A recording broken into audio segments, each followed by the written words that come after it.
We are live. Okay, and people are rolling in. Yay. How are you? I'm good. I've got my coffee. This is probably like I don't know, fourth or fifth cup, which I know is extreme. I know. I get up really early and I drink a lot of coffee. So Yeah. It's happens. we need the fuel. Listen, I've had a cup and I need to make my other cup. I don't know about you, but I feel exhausted this week. Do you feel that way? Um, you know what? I don't, which is unusual. What? uh, You're caffeinated. So, well, that's true. That's true. And I've been getting really good sleep, so that makes a that makes a big difference. Uh, yes. yeah. So we were just talking before we popped on and welcome everybody back to our live sessions on Build Your Brand with AI. This is part 3 production. We're going super casual Yes. and here with Colleen Kenny, who you know by now. And we were just talking before we joined about the new logo that you can add, the new branding feature in Substack in the upper right hand corner, right? Yes. What's just so crazy or fun or whatever it is, like all of the things from traditional television are migrating into these other platforms. I mean, you think about old school TV, the little bug, of a logo, a network identity, the logo of, my reference point was the CBS network, but all the different networks, they have their little logo at the bottom. And now Substack is letting individual creators do that, which I think is pretty cool. That's so cool. And it's such an advantage too to be able to do, like, it was so easy. All you do is pop open your live. There's like a branding section on the right sidebar, and you're able to add the logo there. So it's an enhancement because, as you know, Carl, you're able to add some of your accent colors and things in Substack already, but it ties nicely into our conversation. Yes. Um, and that's really cool because you have all the media experience, right? So it's probably incredible to see like how far everything is moving and how different, but yet the way you were describing, it's still the same. It's still kind of similar. It's like everything old is new again. There's nothing new under the sun. Um, all of the trends happen in these cycles that it's fascinating and it's fun. And I love getting to enjoy it with people like you and other people who are joining us. Yeah. Yeah. Yeah. Awesome. I'm gonna share the window here. We do have a brief deck to step through. Let me know when you can see my Yep. screen. Yep. I can see it. All That's right. good. Let me just put it in slideshow so I won't be able to see you or chat, as you know. Um, so I'm tossing the baton to Carl, who's leading as she is much further along in the AI learning space. I'm kind of learning as I go. And so this is just a quick recap of what we discussed before in sessions 1 and 2, and they are available if you want to go back and take a look. Thank you, Jen. And I would say that you are very far along on your first of all, we don't have to compare ourselves. This We're is true. all learning. We're all learning this together. And it's fun. And just to kind of reiterate, we decided to do this in a 3-part series in the spirit of, let's not run in and do things without thinking strategically. And that's what we want to bring to bear in our work and in our communities and societies is, let's think before we go running off and doing all kinds of things that we can do. Um, so, in the first session, we thought about what we want to build. And this topic is so interesting because the generative AI tools are empowering and enabling and democratizing creativity and creation and building of of certain kinds of agents, websites, businesses, all different kinds of things. Um, and it's making it so you don't have to have full expertise on everything. The flip side of that is that we're learning, and I think, Jen, a lot of our friends who are engineers and from the engineering world, there's a thing called technical debt. So, vibe coding is using tools to create whatever you're going to create. Um, when you're not an engineer and you don't know how to code and you don't necessarily know how to build things.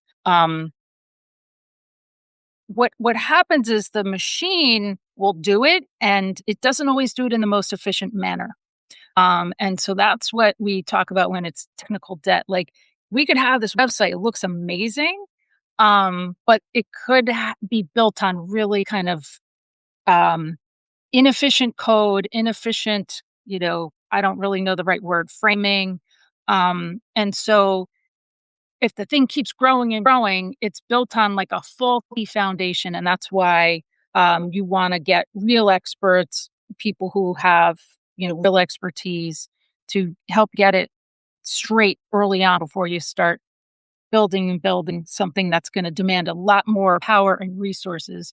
Um, the fact of the matter is, right now, the frontier models, so the generative AI models that we all use, they are subsidized, and they are, basically giving away their services for free because they want to push consumer adoption, because consumer adoption kind of makes their business model work. It makes it easier for them to raise money. It gets, the public on their side, although it's really starting to backfire, and gets governments and businesses signing up to have contracts with them. But ultimately, I'm going on such a tirade here. Sorry, Jen. No, I I'll think read it's it. it's great.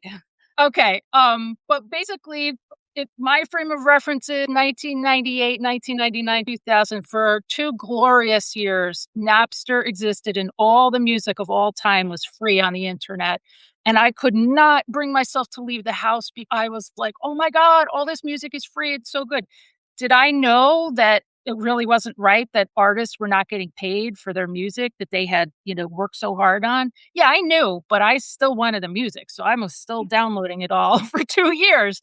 And then, it regulators came in and there were fights, and Steve Jobs was, he jumped on this and created the iTunes, the iPod and all those things. And now we have Apple Music and we have Spotify. Um, and so at a certain point, these LLM models, these generative AI tools that we're using, they will come down to earth and they're going to cost money, more money than they cost right now. And so you want to make sure that anything you build with them operates efficiently, because if it doesn't, the bill is high. The bill is higher. You're using, more resources. Yeah, that's such a good point. Oh my gosh. You were with Napster, which I remember, by the way, and did use briefly. And then along came LimeWire, which Oh, I yeah, remember LimeWire. I would I burn my do. keys, give our Yes. computer a nice virus. Yes, absolutely. Yes, it was totally giving viruses, but we would risk it anyway. Yes. Yeah. Yes. So, yeah, so we like I Jen, you've said, like, we use AI, we acknowledge the limitations of it, we acknowledge that there's a lot of problematic stuff related to it.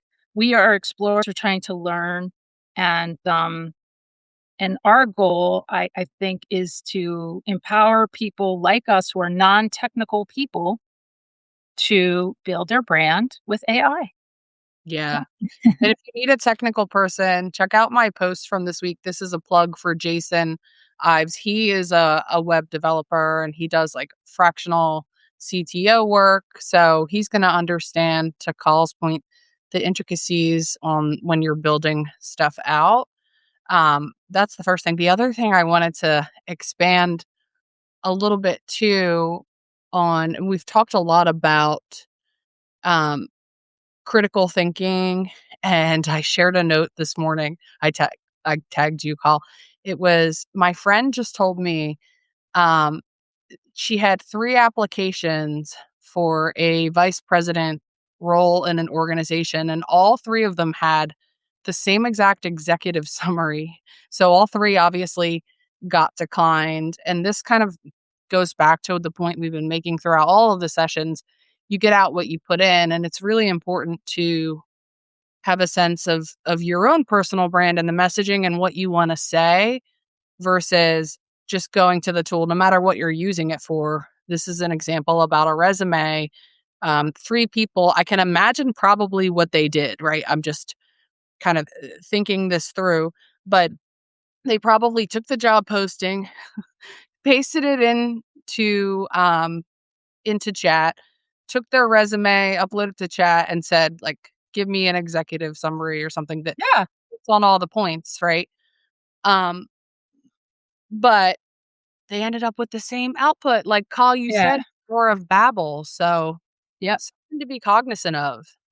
Yeah, I mean, it's becoming even more pronounced, like, the amount of, because everyone is empowered and these tools are democratized and everyone is using them, um, the volume, the noise the noise is expanding exponentially, and so, we talk about my thing is, like, content chaos.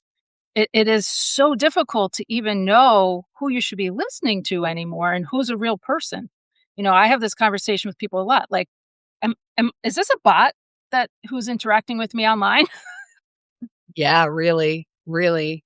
It's a little Yes. scary. Yes.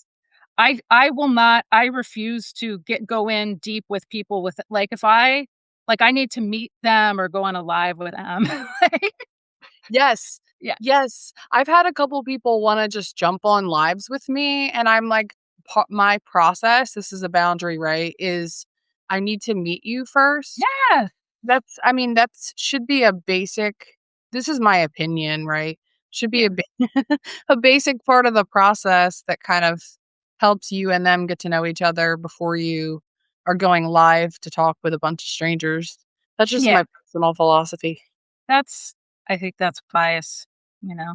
Yeah. Um, Yeah. yeah, so we did ideation, we came up with this idea of a website for, a pet photography website, and we actually built something. Jen, would you, where the link is, can we Yes. show the folks what it was?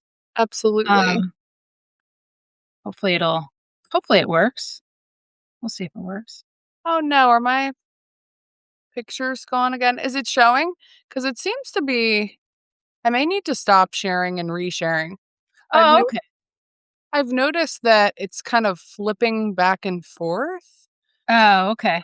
in the slides. Oh, alright. I'm sorry, guys. 1 second. So Let's see. If I share a specific tab, let's see if this works. okay.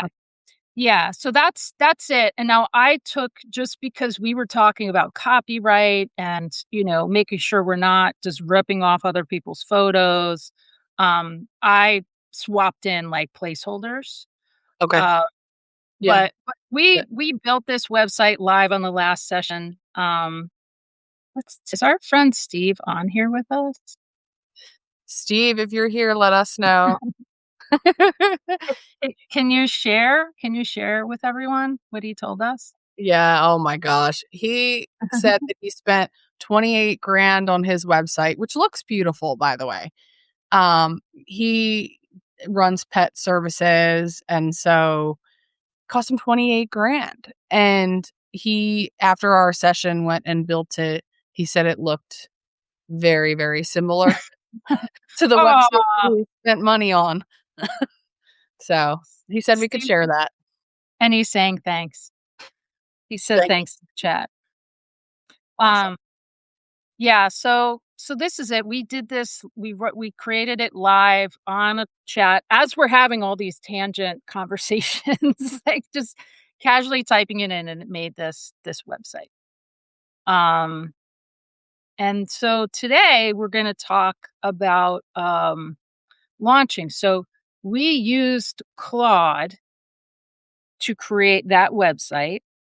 Um, and oh, you want? Should we keep looking at it here? Yeah, I'll give a scroll. Yeah. Oh,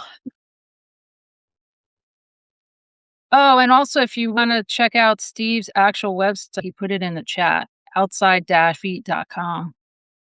awesome. Especially if you're in the DC area and you need care for your beloved four-legged family members. Um okay. So, oh wow, Steve, it's a great website. Do you Yeah. want me to pull Steve's website up? Yeah, sure. Why not? Okay. I may need to stop share and reshare, so bear with me.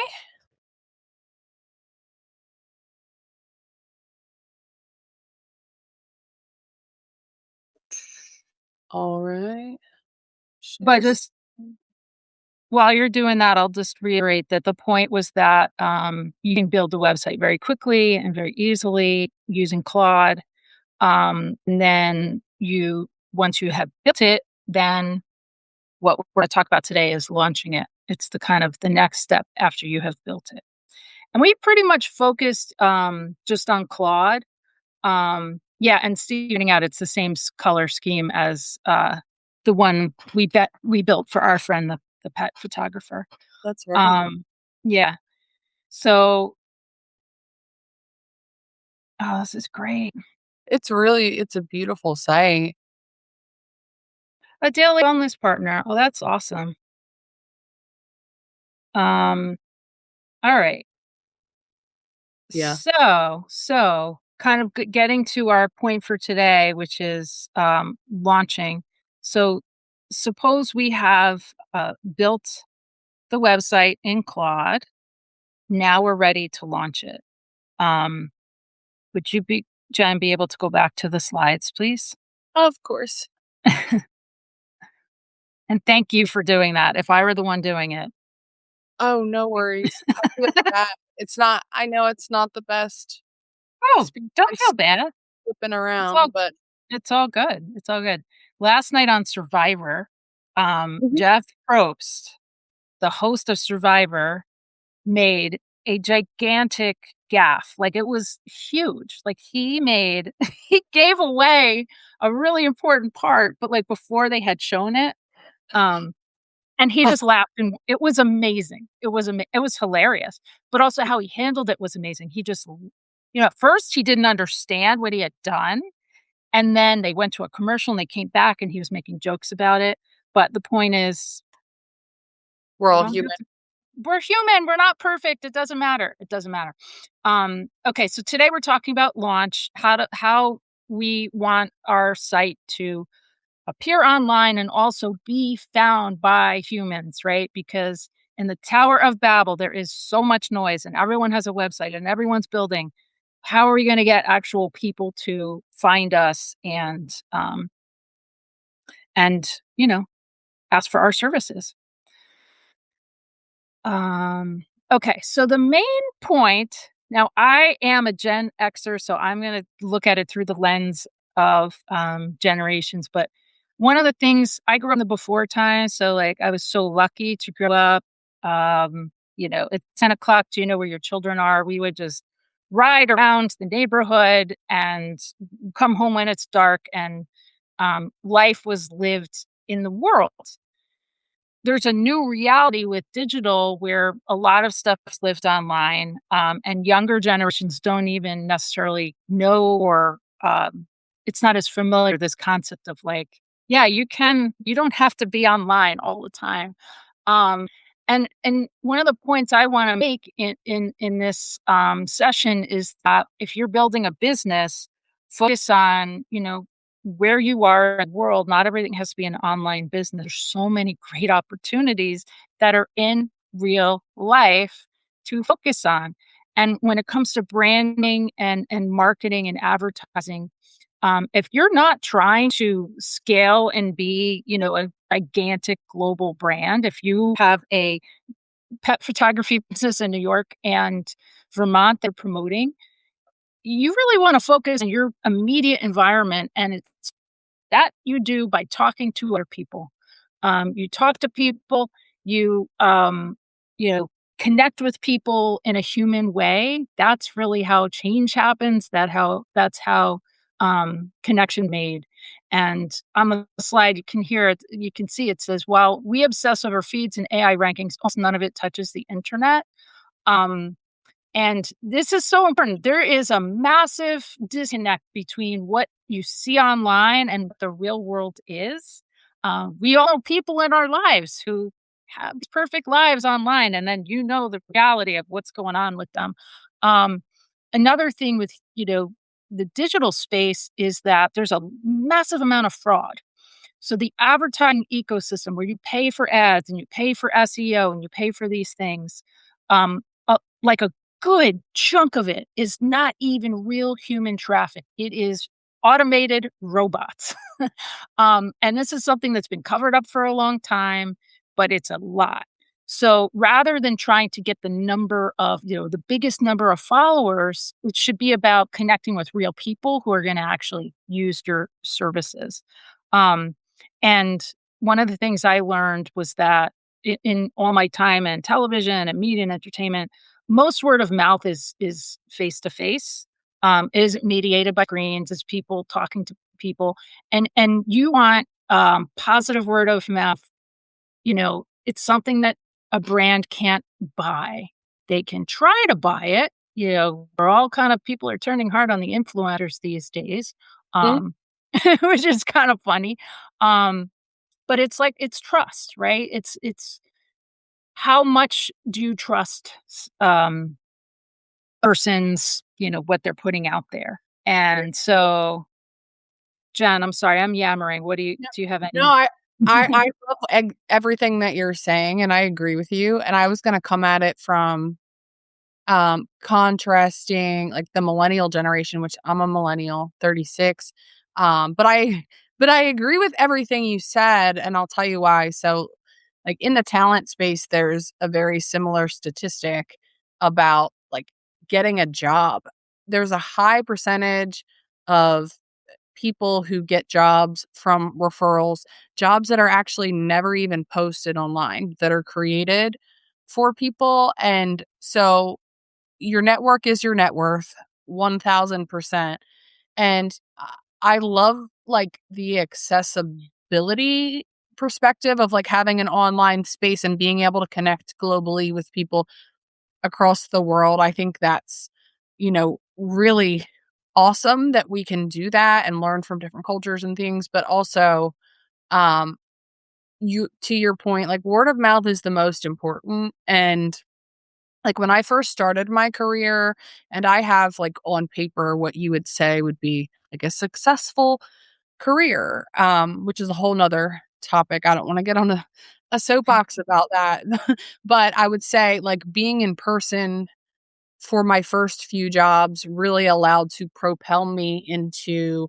the future and where I am now as an entrepreneur. So that face time is super important. It's all about word of mouth. And I agree with you. I think especially generations coming behind millennials are Mhm. when we had COVID, we have people working from home. It's difficult to build trust, to your point, Call, from a distance, just totally virtually having never met the person. So I agree with Yep. everything you said. That's kind of my 2 cents. Yeah, and I want to refer to the chat Steve was saying, have my AI agent talk to their AI agent, and that's really where we're getting to. I used to in show business, it was have my people talk to your people, now it's like have my bot talk to your bot, like let the bots have all of their asinine conversations, whatever.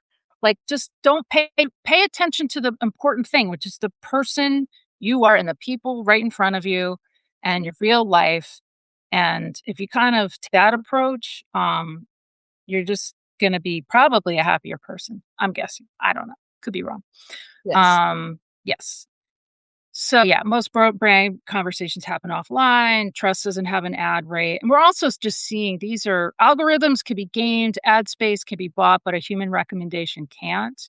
And also when people turn, when they realize that you have been misleading them, you can lose that trust forever. And we see, big brands do have that happen. We see people have that happen. So integrity is important, and integrity both, in the business and the work that you do, but also how you um, do your marketing and Mm. yeah, your approach to everything. Stream of consciousness marketing. Stream of consciousness. As long as the consciousness is in a good place.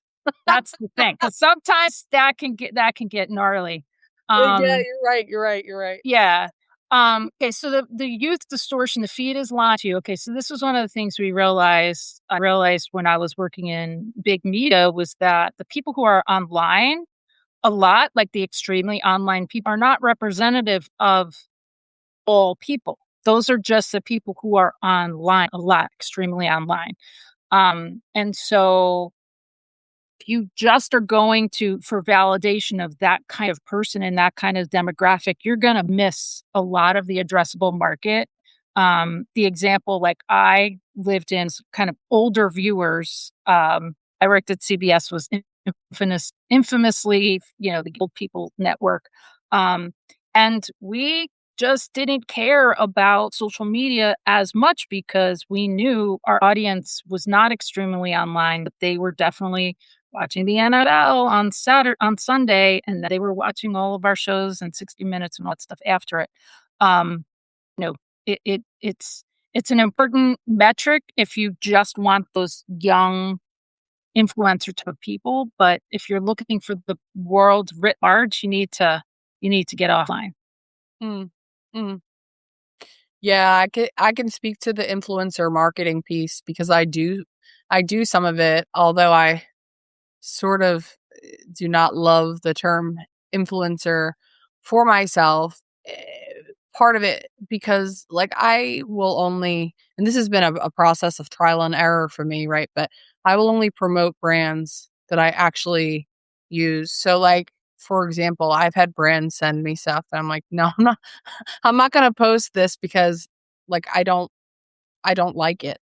Or I don't use it, or it didn't work. Like I had this spray on my car or interior car cleaner, and I was like, "No, I'm not gonna put it didn't clean anything, like, it didn't work, so I'm not gonna go to market." But I will tell you, having spent the last year about a year in this space, like, specifically in affiliate marketing and TikTok shop, it's very frustrating how many people are just putting out BS. And once you see it, you can't unsee it. Like people will tell this is a really big problem is that people will have like I've been promoting these sour patch. Okay, they're not super healthy, but they taste really good and I do eat them and I love them. Yeah. Um and so I go to market and I explain that. Well, there are people who won't even have this product, for example. This is just an example and they'll be doing a voiceover with the image of the product behind them like, oh, I love this. Like there was this pair of sandals. Oh, these sandals are so squishy. It's like, how do you know the sandals are squishy? You don't have them in your hands. So it's a really really big issue in the influencer economy. And then you get these brands who actually tell you, I want you to just copy so and so's comment or so and so's content, which is super frustrating as somebody who likes to be, a creative person. And so anyway, I'm on a tangent now, but Yeah. it's a really big issue. Yeah. It's and like people are onto it. You're onto it. Like I know my 11-year-old, she is loath to dupes. Like she gets so mad when things are, copied and uh, yeah. It's it's complicated. It's never as easy and simple as it seems.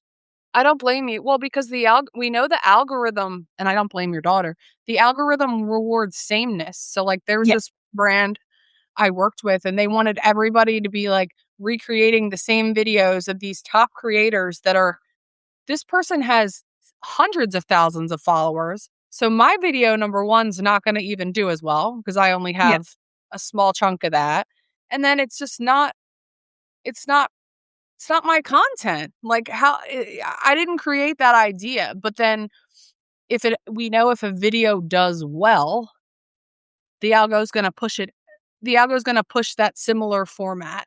Yeah.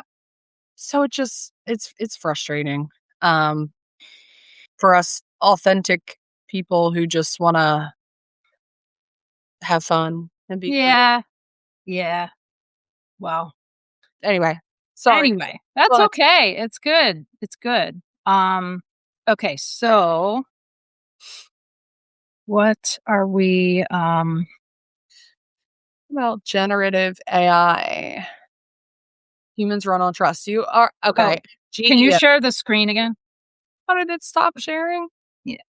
while I was on my little tangent? I Okay, loved it though. thank you.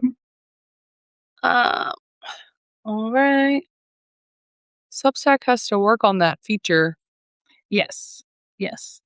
Okay, so generative AI crawls the web and humans run on trust. Okay, so this is kind of the dynamic. I'm going to explain it in the New Jersey person terms that I have. For the difference between what GEO is versus SEO. And again, I'm a non-technical person, but also a major, internet enthusiast for many, many years. And so the way the internet used to work was, Google created this ecosystem of search engine optimization, and people would have to bid on keywords to get found in the search engine. So, people, companies, if you want to be present in the search, you have to figure out what the terms are. And it's usually like 6 to 7 words that people are going to type into a search engine for you to show up on the page of results. And search engine optimization is kind of was the discipline of creating your website in a manner that it is going to be indexed and show up in the search. What has flipped now that most people are using large language models, generative AI for search as opposed to just straight up Google.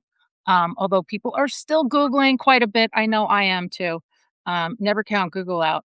But you have to structure your page and your information architecture of your website, so that you are showing up not as not just the keywords, but you are answering the question that people are asking. Um, and so it's really putting yourself more in the mindset of like, what are the questions that people who are interested in my thing are asking? And it's a mindset shift of it makes you more kind of curious and strategic about how people are thinking about your topic, um, and also thinking about how people actually talk, because that's one of the funny things is that we have the official versions of the official press release and the official this or that, but then there's how people actually talk about things and how they're going to ask the question. It's important to understand how people actually search. Mm, mm. Yeah. What problem are you trying to solve for? And um, working backwards from there. And so you could even use AI for that, right, Call to be like, Absolutely. what are the top what are the top issues in XYZ? Like we just had Meta laid off 8,000 people this week. And so I'm thinking like, okay, as a coach Hmm. and also like someone who is aspiring to teach entrepreneurship and Hmm. is working with founders of startups. It's like there's this mass exodus in um corporate. And so Yep. I'm thinking how can I reposition my language even um to attract those people so that I can help them provide the services that um they need now that they're on the job market. Yes. That's super important, and it's good because your demand to you're not just shifting to like, oh, this terrible thing happened, so I'm gonna troll, now I'm gonna just want all my stuff to be like a ghoul and take, I'm going to pick up all these people who are laid off. It's not, it's, you are already grounded in your purpose and you're already doing what you want to do, but you want to make your service discoverable to people who could benefit from your services. Mm, And so it's kind of like a mindset shift of like, um, I'm being very altruistic here, but it's thinking about, how you can help people and how you can be discovered by the people who need your help. mm, I love it. Ja I love Jason Ives in the house.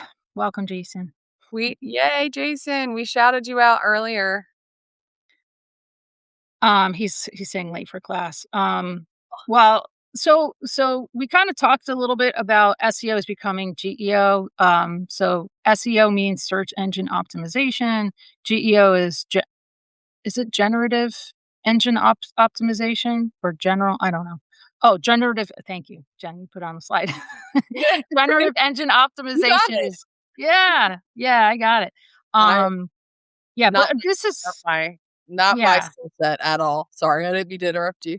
it's all good. It's all good. But 1 in 6 searches are now answered by AI directly, and that's accelerating. The usage of these is accelerating very, very quickly, and it was about, trying to get on the used to be about SEO is getting on page 1, and now you wanna be the source that AI cites. You wanna be part of the answer, which I kind of talked about on the last one.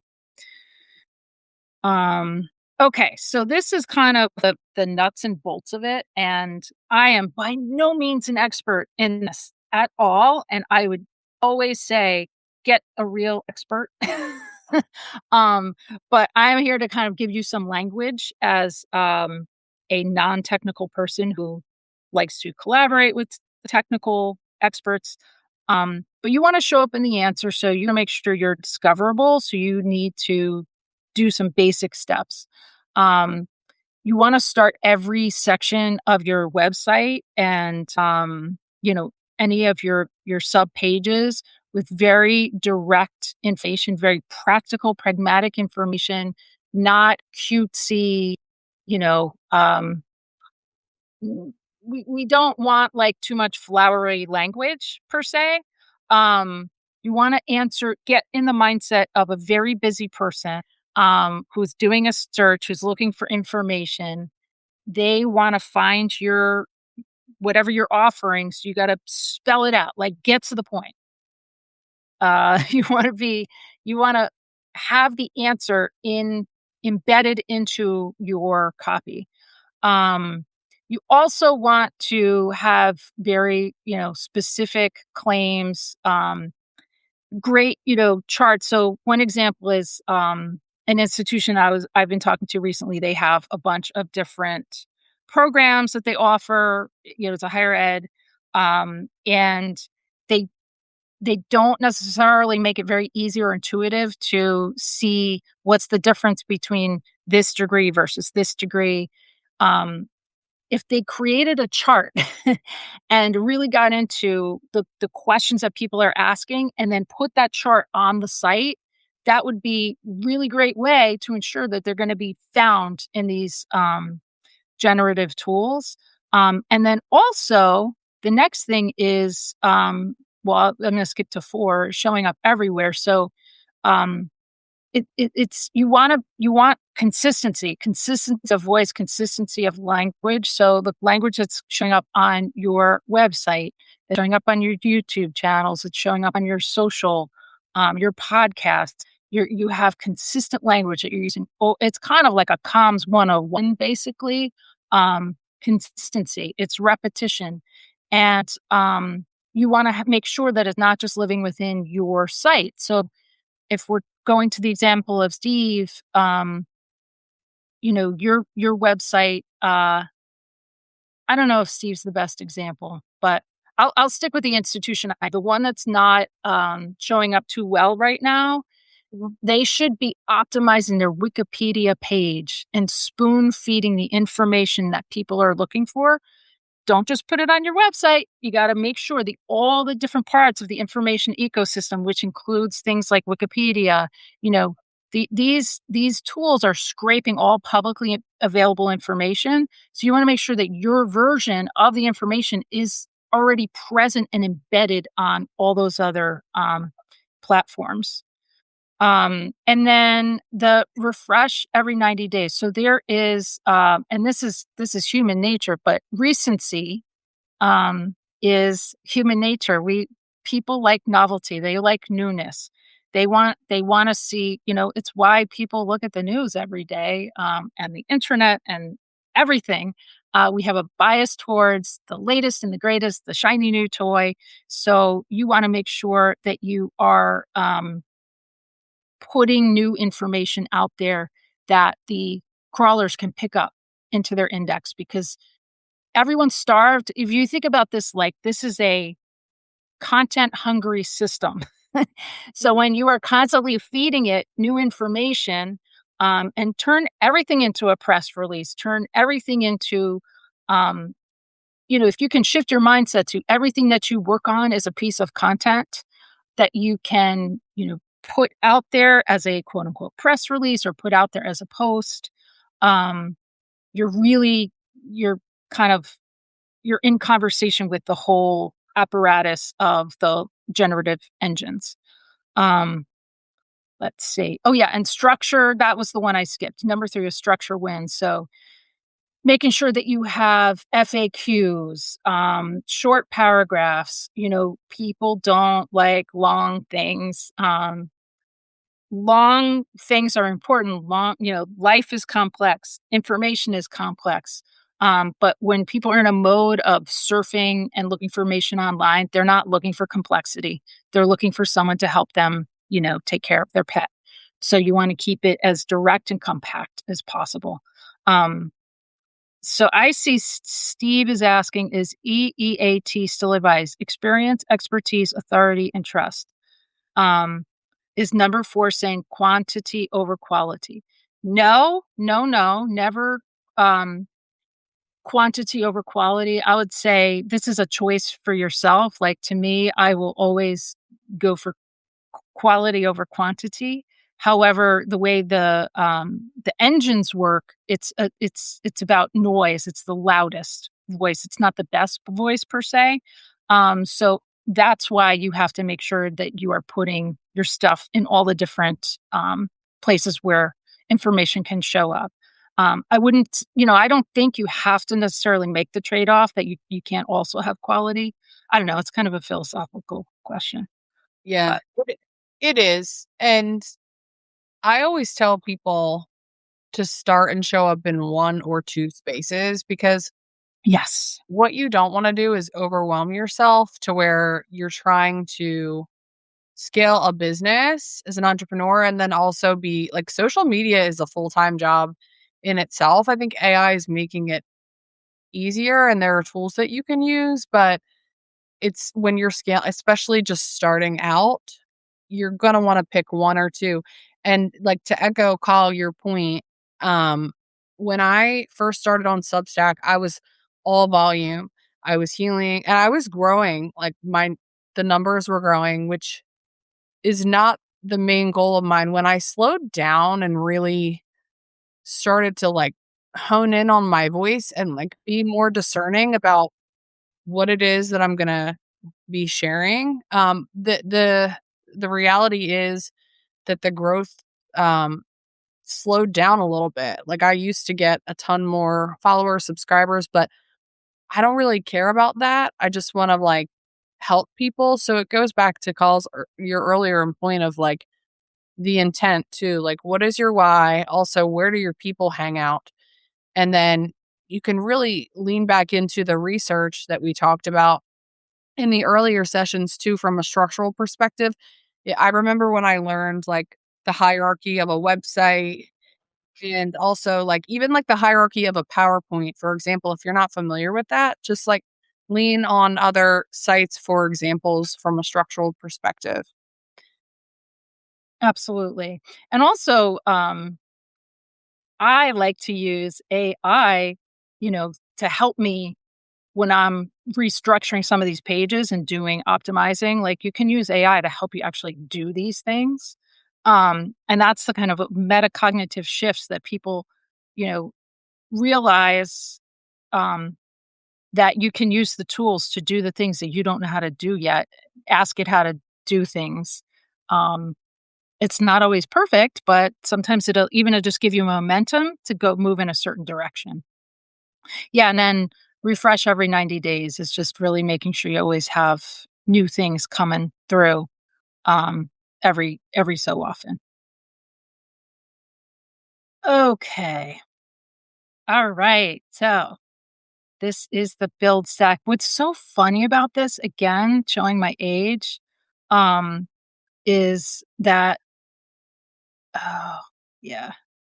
Um, this everything old is new again. We talked about this. Yeah. Like, it's just hilarious to me that this could be 1999. This is like the same thing. We're going back to the basics here. Um, but before anything goes live, you need to get a name on the internet, a place for it to live, and a way for people to reach you. And so, Jen, curious, how did you decide on your actual domain name when you did Oh my gosh, I have so many comments on this side. So, I use my business name, which is Benford Talent Alchemy, .com, and I'm toying with also grabbing Jen Benford, jenbenford.com, excuse me, so that I can build, like, have a personal portfolio. But it really depends on what your goals are. Um, so, like, on Substack, my newsletter is called The Divergent Talent Alchemist, and to Call's point, I'm carrying that through to other channel names for consistency. Um, but then also my website is then for Talent Alchemy, which is where I do have a registered LLC. Um, I think you can go either way. It just really depends on what you are looking to do. Ben for Talent Alchemy lives in Wix currently, and I'm getting ready to hopefully, maybe I'm still sitting on this, um, is move that into a different space with the code that I use to build my new website with the brand guidelines and everything. Um, and the other thing I wanted to say, the email is so important. And again, this is like personal preference, but if I see a business email me like from a Gmail account, I'm like, my brain is wired to check that right away just from a security perspective and like having um a line of sight on that, like working in HR and everything. It's like you get these phishing attacks, you get these scams, called to your point. And so, like from a business perspective, this is why I went with hello at Benford Talent Alchemy because it's more friendly than info at Benford Talent Alchemy, which is what everybody used to do. And now everybody has hello. You could get creative, you could have your name as your email, but what you don't want to do, this is my opinion, and I saw this in HR and talent from a resume perspective as well. Like my old screen name, when I was younger is, like Baby XO Blondie and, like, Soccer Great 88, and I gotta tell you, like, hiring managers will will look at that and they will, and I never used that on my resume, but I'm using that as an example to, like, infuse humor. Like, I've had the funny emails and stuff, but you want it to be professional if you want to be taken seriously. That's on a resume, on a website, and that's just I've seen the adverse impact it can have when you have, like, the email that's maybe a little bit different from, um, what society defines as professional. So it? it's kind of my perspective call. What do you think? I go back and forth on it. So I got the pro inbox. I registered my domain, I think in 1999 or whenever you could first do it. I don't remember when I did it, but I did Network Solutions, a really long time ago. And I was like using call at colleenkenny.com and I thought I was the coolest thing ever. Um, And then, I couldn't deal with all the spam and like all of the crazy stuff that was coming through. So I just was like, screw it, I'll just use Gmail. And definitely depending on what your business is and what you're building, you want to have a more buttoned up look to it. Um, it really depends on what the scale of, what you're doing and how you meet people and interact with people. I mean, I love when I get someone's personal email who's not like when you get someone's personal email that's not their institutional email. um, Sometimes that's I like that because it feels a little more special, but Yeah. then also, like, do you really wanna manage that? Like, you want everything all mixing in with your personal stuff, and I don't It's know. No, I see what you're saying too. It's more personal. It's more personalized. Um, yeah, I go back and forth with it too. Even for example, like in the affiliate space, like I will use my hello at Benford email, but I'm like, would they is that almost feeling like too much of a strong arm? Like, hey, your business work with my business when they're technically working with Jen Benford. So it could be they're working with Jen Benford, my Gmail address. So there's just so many ways to look at it. Like to your Yeah, point, I go back and forth too. yeah. And just to reference, and I'm just catching up to the chat. The Samantha is asking, what would you put on Reddit, for the purposes of GEO? Again, I'm not an expert on it, but I think if I were to be, I would be answering questions using, the language of what I espouse and what I usually share on my website. Um, I think, I think that's what I'd be doing. And does engagement matter for GEO? Um, um, yeah, like, well, people, actually, I don't really know. I don't know that answer. Steve, sorry. I don't have the definitive answer to does engagement matter for GEO. My instinct is yes, it does. But I don't I don't know. Um, all right. So we talk about URL. Um, so where it goes live. Okay. So in our session, we created that website for Liz, the pet photographer. We got the code from Claude. We've talked about earlier on this chat about how the code might not be great.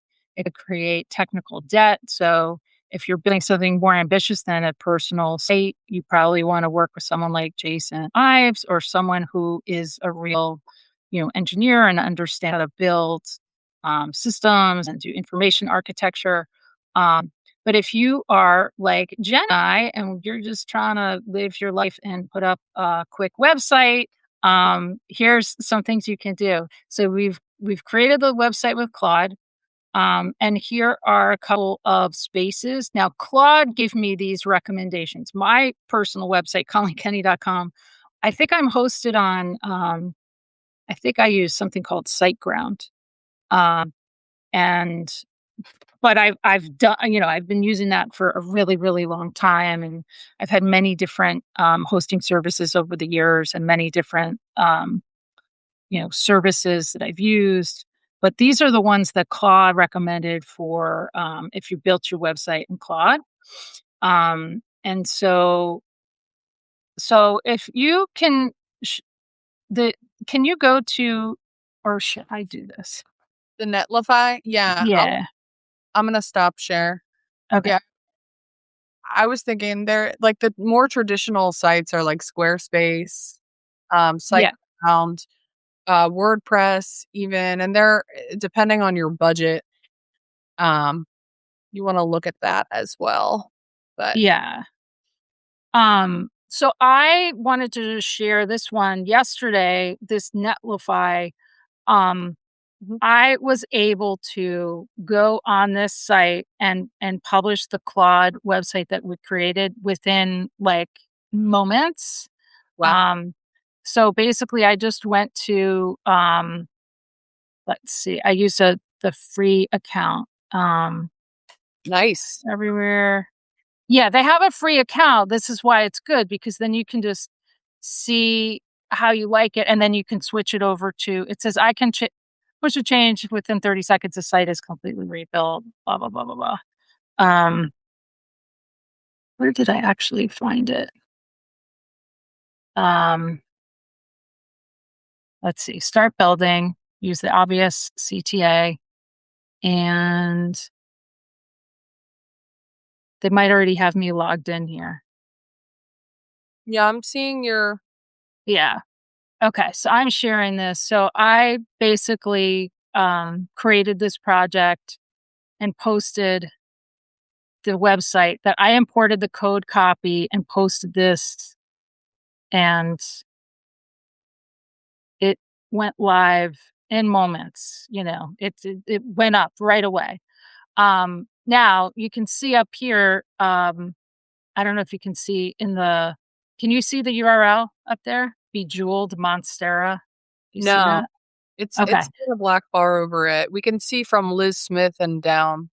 Okay. So basically it's just giving me a placeholder URL, but if I wanted to make it have a vanity URL, I would I could register and use that website to host it there as well. You mentioned Wix. I mean, all the different services, whether it's WordPress, back in the day it was Dreamweaver. That Oh, is a blast from the past, a Dreamweaver. I remember saving up money to buy Dreamweaver and just being like, "Yes, this is gonna make it so much easier." But, these tools, they come and go, but it's all about just finding the one that's gonna work for you and not being afraid to try it and make it go live because guess what? You can always change it. Doesn't matter. Doesn't matter if you make a mistake. Um, what else do we have to cover? let me see. Okay. So we're going to be answering questions in the chat essentially, but let me just jump in and reshare so people can see. One sec. All right. Okay, so we talked about what your URL is gonna be, and your brand promise in one line and where you're gonna post it. The main thing I want everyone to just take away is that you can use the tools to answer these questions. Anytime you're not sure, you can use the tool to ask the questions, but then trust but verify. So reach out to someone that you've met on Substack or met somewhere else and talk to a human being and kind of talk through it, and go through your different ideas. Um, let's see. Is that our last one? I think so. Yeah, that's our last slide. Oh my Yeah, gosh. We covered so much. we really did. We really did. And I did not want to put my credit card in and launch a website on a um, live stream. So that's why I just showed you that one example. Yeah. But these there's so many great tools out there. It's just there's nothing wrong with trying and changing things. But I think if you could remember one thing from what we wanted to put together is think before you do. Use intention and don't count out real human beings and real life marketing, and real connection with other people. I love it. Thank you so much, Carl, and for sharing all of your wisdom with all of us. I've learned so much throughout this process and so grateful. And tell us more too about Content Chaos, like how we can get in touch with you, your podcast, all the things. Oh, thank you, Jen. Thank you for asking. Okay, so content chaos is a concept that I have been thinking about for over a decade at this point. in my early media and entertainment career, we talked about content chaos because I was just seeing so much more stuff coming, and just being able to break through the noise was becoming harder and harder. Along with one of my mentors at CBS, George Schweitzer, we created this presentation about discoverability and the difficulty of content breaking through the noise and being discovered. And this was before streaming was as mainstream as it is now. And then I kind of used that thinking and built a class at NYU called Conquering Content Chaos that is about entertainment marketing. And so now I have my Substack called Content Chaos. My husband and I do a weekly podcast. It's called Content Chaos with George and Call. I also write about content chaos, and it's about the intersection of all the different pieces of content in the world, like the personal, the political, the appearance, the reality. We're at this moment in history where the veneer of all different disciplines and institutions is coming off, and we're getting to see inside and behind different processes. So that's what I write about. It's kind of a broad topic, but Yeah, no, I love it, and what I love about your podcast is it's just, like, very casual, like, your style is awesome, so I'm learning, but I don't feel like you're, like, talking at me from an ivory tower, like, ch you're just chill, and I'm learning so much about current events, and I loved your one from this week where you were outside too. aw, thank you. I learned it from you, but that I went outside because everything went haywire and we couldn't get into Riverside. We use Riverside for our podcast, and my computer shut down. I had to get on my phone, and for some reason I went outside. So, Oh my gosh, well, it yeah. probably felt good. You're getting hearts. Yes, please tap the heart. That pushes us out into the algo. We're hammering the heart. Jason says, "Thank you. The series has been a wonderful way to show people what's possible with AI. Great teaching style." Oh, Aw, thank you. That means everything. yes. Meant to thank Aaron says, "Love content chaos." So thank you all too for joining and for being here. This has been so much fun. Yes. I don't really want it to end, Call. Well, But go subscribe to Call. yeah, and we got more collabs coming. We're gonna keep doing it live. Yeah. All right. I love Oh, it. Aaron, just push the heart. How do you push the heart? On the right On the hand side next to, yeah, you got it. Right next to right message. Okay, bye everyone. Thank you for Bye, being here. everybody. Thank you. Ciao.